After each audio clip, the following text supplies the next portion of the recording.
de louca. Gente, quem nunca, né? Quem nunca? Mas isso aqui é sério, tá, gente? Gente, ultimamente os meus vídeos tá ficando muito assim, sabe? Pra me falar mais abertamente como realmente eu sou de verdade. Já falei em outros vídeos com vocês. Vou postar esse vídeo aqui, acredito muito, lá no Facebook, porque foi uma dúvida de uma pessoa lá do Facebook. E aí eu achei melhor também trazer pra cá. E a gente compartilha, quem sabe se você aí do outro lado não também vai se identificar com esse assunto. Gente, assim que eu perdi o meu esposo e o meu filho, como você já conhece a minha história, né? Logo em seguida, depois de quase um ano, eu perdi o meu pai. E aí, pra minha surpresa, gente, nesse processo tão dolorido, uma pessoa que eu admirava muito, que eu tinha um grande respeito, a Jaiane e a Yasmin, que eu tinha um grande respeito, um líder. Nossa, eu respeitava demais esse líder, admirava muito ele, sabe? Foi um dos meus pais na fé, foi uma das pessoas que me ajudou na caminhada com Jesus. E a nossa tendência é a gente orar por essas pessoas porque são nossos pais na fé e a gente procura entender eles o máximo que a gente pode. Eu tive depressão quando eu aceitei Jesus, eu tive depressão no meu casamento, eu não tive depressão, graças a Deus, quando o casamento acabou, quando o marido partiu, o filho, enfim. Nesse momento que eu achei que eu ia ter uma recaída de depressão, foi onde Deus me deu mais força e por isso que eu estou aqui falando pra vocês que eu não caí aqui de paraquedas no YouTube, eu tô aqui pra despertar você, que às vezes tá aí, tá, sabe, entrando num quadro depressivo ou achando que a sua vida perdeu sentido porque você perdeu alguém. E perder alguém não é fácil, né, gente? Então muitas vezes você tá aí do outro lado, perdeu a vontade de viver, de sair, de fazer sua vida, de levar a sua vida adiante. Gente, aqui não é um vídeo motivacional. Eu amo vídeos motivacionais, mas eu amo mais ainda os vídeos ativacionais que vão me ativar, que vão fazer eu viver e eu acordar pra vida, tá bom? Então assim, nada contra vídeos de motivação. Teve um vídeo, um rapaz que ele desistiu do canal dele. Ele me ajudou muito na minha caminhada. Assim, acho que só Deus vai recompensar. Acho não, só Deus irá recompensá-lo, né? Todas as vezes que eu tava muito mal, deitada na minha cama, e quando eu chegava na notificação do vídeo dele, eu ouvia, e aquilo me dava um ânimo, e eu levantava e eu ia cuidar da minha vida. Então ele motivava a ativar a minha vida. Então assim, que Deus continue abençoando esse jovem, é uma bênção, não sei onde anda por aí, mas que onde ele estiver, que Deus abençoe a vida dele poderosamente. Mas assim, gente, na minha caminhada com Jesus, temos um líder, temos referência, e eu tinha dois líderes que eu tinha uma grande admiração, um novinho e um mais senhor. E foi esse mais senhor que andou falando mal de mim, que andou falando... E eu fiquei pensando, na época, né, eu tava grávida da Yasmin, Deus disse que ia me dar uma alegria muito grande, porque eu não pedi a Deus um casamento, eu pedi a Deus um filho. E Deus me deu a Yasmin. Gente, passou um homem na frente da minha casa, sabe? Eu tava com uma amiga minha chamada Rejane, vocês conhecem ela, ela já veio aqui nos vídeos da gente algumas vezes. E ia passando um homem na frente da minha casa, a gente tinha acabado de chegar do restaurante, a gente tinha ido almoçar fora. E aí a gente chegou cansado em casa, passeou na rua um pouco. E a gente chegamos em casa, eram umas 8 horas da noite. A gente ia almoçar fora e passeando, andando. A gente chegou em casa, eram umas... Eu acho que eram umas 8 horas. A gente deve ter chegado umas 6 e conversando até umas 8 horas da noite. E nesse horário das 8 horas da noite passou um senhor na frente da minha casa que eu nunca vi antes. Ele passou pra lá, passou pra cá, passou pra lá, passou pra cá. Eu não tinha visto. A Rejane, que tava sentada bem desse lado do sofá aqui, e eu tava desse lado aqui, ela falou, Cláudia, não, Claudinha, me chama de Claudinha, passou um rapaz aí, um homem na porta 3 vezes, tranca essa porta. Aí eu levantei e fui trancar. Quando eu peguei na maçaneta, ele voltou. Aí ele olhou pra porta e falou assim, não tranque a porta, eu preciso falar com você. Aí eu pode falar, aí ele, olha, eu não sei o que aconteceu com você, tem 8 dias que eu tô aqui na cidade, eu não sou daqui, eu sou caminhoneiro, deixou bem claro, o meu caminhão está quebrado na oficina, eu tenho que arrumar que eu preciso seguir minha viagem, né? Aí ele disse, mas eu precisava vir aqui, e já tem 3 dias que eu passo aqui e eu não encontro ninguém, mas hoje eu te vi, e eu quero te falar uma coisa que Deus colocou no meu coração. Ele olhou bem assim pra mim, ó gente, ó, e falou assim, ó, nessa casa aconteceu algo muito pesado, muito triste, só que Deus manda dizer pra você que você ainda vai ser muito feliz e a sua alegria vai vir daqui pra cá. E ele pegava na barriga dele e fazia daqui pra cá. Gente, na minha mente, na minha cabeça, nunca passava mais a possibilidade de eu ser mãe. Sabe por quê? Porque na época que eu era casada, o meu marido era louco pra arrumar filho. Assim que eu casei, graças a Deus, nunca me arrependi de ter arrumado meus filhos. Mas assim que a gente casou, ele logo me engravidou pra poder eu não trabalhar, pra poder eu não ter que sair de casa, pra não ter que receber ninguém. Aquele negócio daqueles homens um pouco machistas que quer prender a mulher de alguma forma. E aí foi uma gravidez em cima da outra. E quando o Samuel e a Jaiane cresceram, que chegou a idadezinha de mais ou menos uns 5 aninhos, a Jai tava com 5, o Sam tava com 4, que a diferença é de 1 ano de um pro outro, ele falou que queria outro filho. Eu falei, não tem como, a gente tava arrumando a vida ainda, a gente tava construindo a casa ainda na época. Eu lembro que a gente tava caminhando na vida ainda, tá? E aí eu disse, não, e mesmo que eu tivesse bem, eu tinha que pensar muito, eu precisava repensar muito se eu ainda queria ser mãe. E aí... é o cachorro, gente. É a Lu aqui de casa.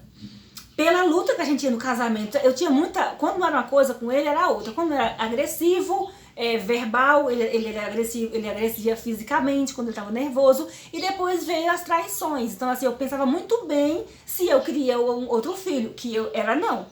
E aí foi quando ele me traiu, dizendo que ia arrumar outro filho, porque eu não queria arrumar filho. E não tinha conversa, não tinha acordo, não tinha conversa boa que mudasse a opinião dele. Claro que a gente sabe que era porque é homem que quer traquinar, eles fazem as coisas para acusar a mulher. Isso a gente não sabe naquele momento. A gente sabe quando a gente já estuda, quando a gente tem já um autoconhecimento pra gente entender ali o andar da situação. Porém, aí beleza, né, gente? Com toda essa luta que eu passei no meu casamento, Deus leva marido, leva filho, e eu fico em paz, né? Porque ninguém fica em paz totalmente, porque você fica caçando explicação.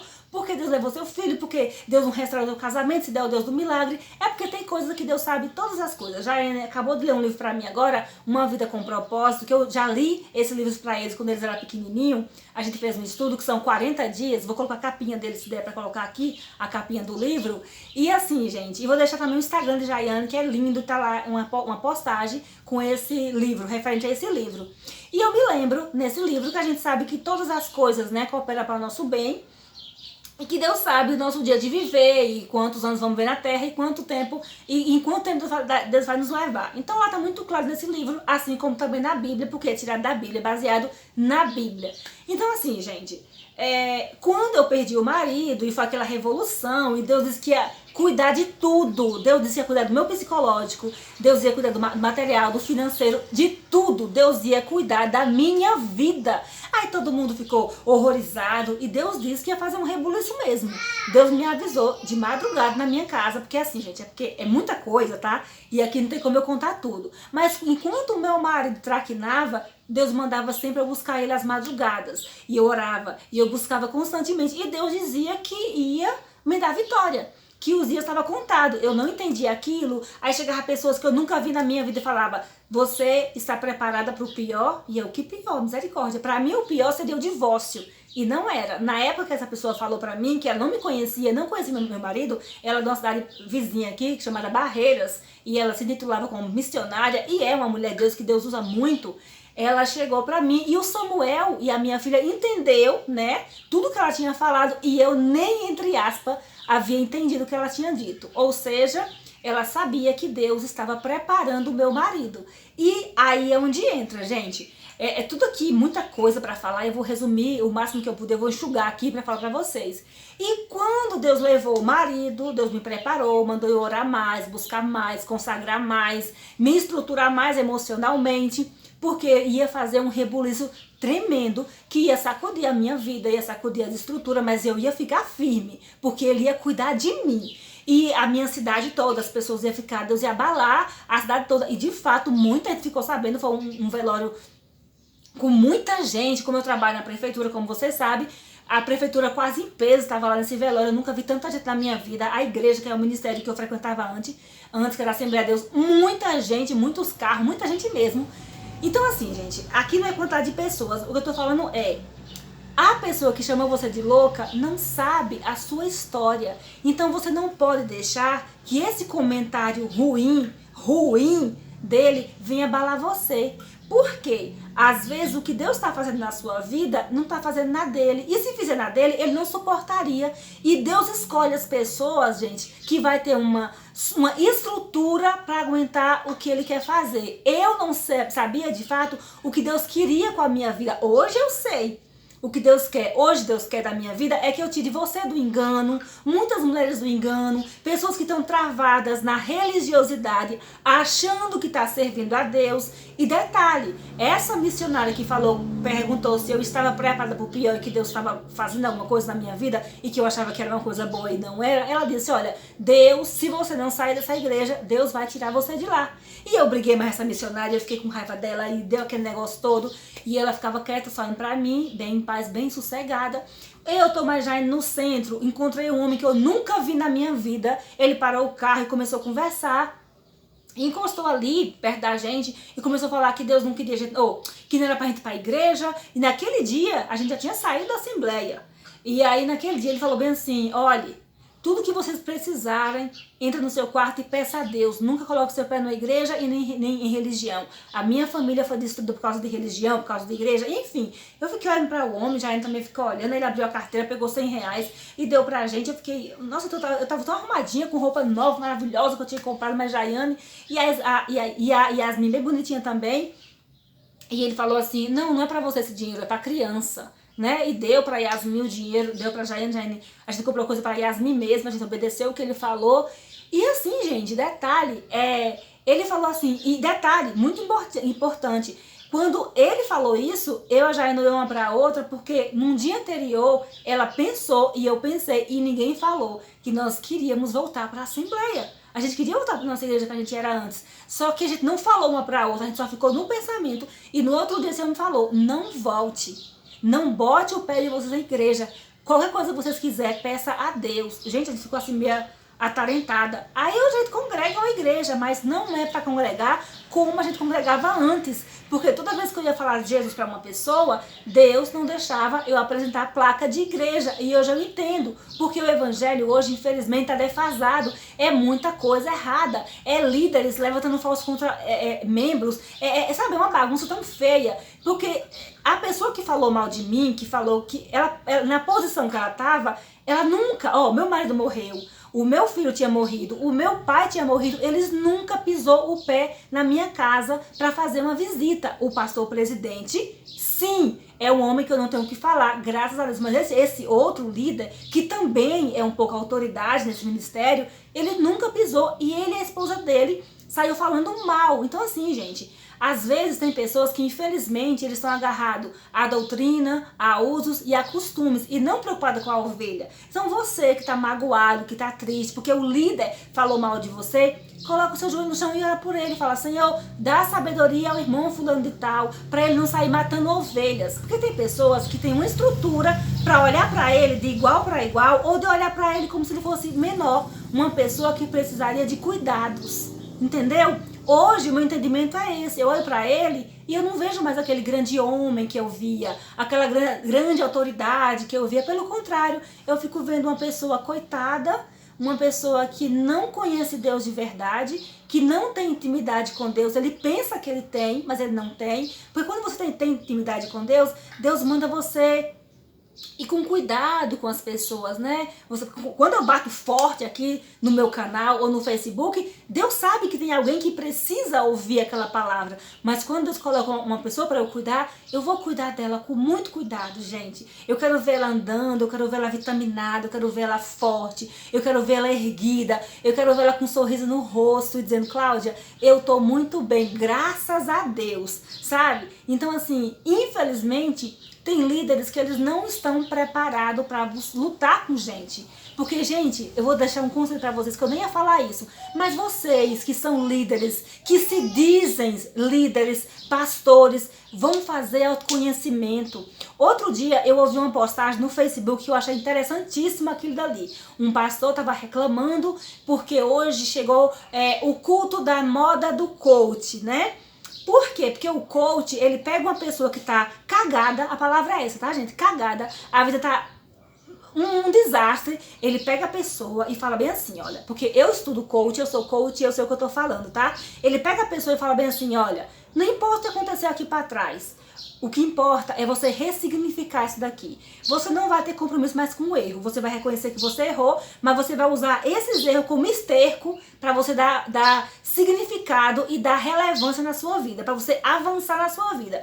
O que os religiosos fazem? Você vercou, você errou, agora Deus vai pesar a mão contra a sua vida, agora não sei o quê. E quando eles falam, Deus lançou no mar do esquecimento, é só naquela hora. Quando você dá as costas, eles, metem o pau. Aí, infelizmente, a pessoa que pecou, sai por outras bocas, aí fica mal. E aí afasta das igrejas e toma raiva de crente, e não quer saber de crente. Por quê? Só que eles não estão nem aí, porque infelizmente o dinheiro tá entrando, né? Então, se tá entrando dinheiro, pra que se preocupar mesmo? Não é assim? Então, assim, gente, eu vou finalizar falando assim. Descubra você em Deus. Eu vou bater sempre nessa tecla. Descubra você em Deus. A sua identidade em Deus. Por que foi que Deus te chamou e para que propósito Ele te chamou. De uma coisa eu te garanto. Deus não chamou você para ser prego de banco de igreja.